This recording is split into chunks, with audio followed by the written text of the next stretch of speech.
my friends, they wanted banjos because there was a place you could get them, Sears and Roebuck's catalog and the Alden's catalog. They had some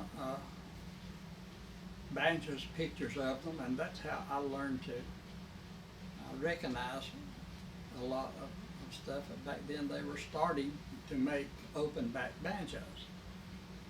Well, I needed glue, and my grandmother told me, says, well, says, your great-grandfather, he used to run a blacksmith shop, and he built chairs and tables and did all this kind of stuff, and he used the glue that he made. I said, well, how did he make it?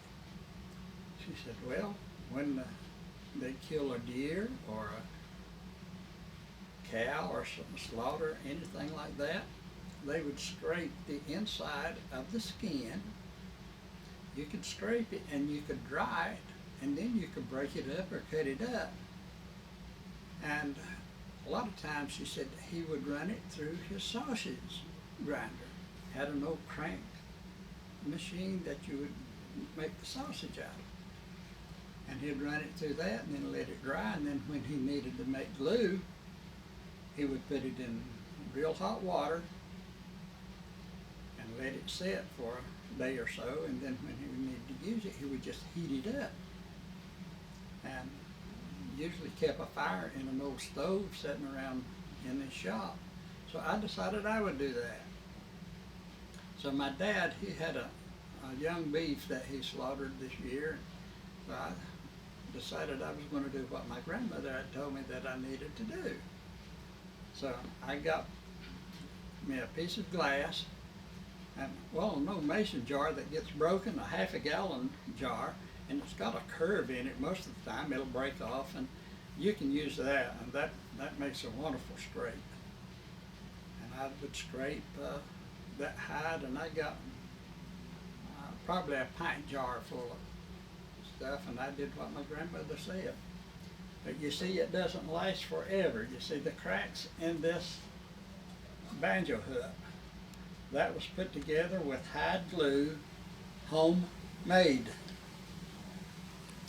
Everything on this banjo is just hand done.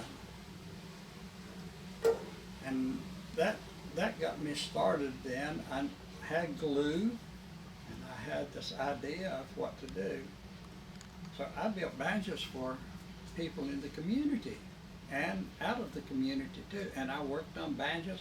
By the time I was 11, 12 years old, I was working on banjos for people that played a lot. And that was a great thing for me because I learned a lot in doing that. And I was actually better at repairing at that time than I was at picking, because I spent more time repairing or building than I did picking. And that's a true fact.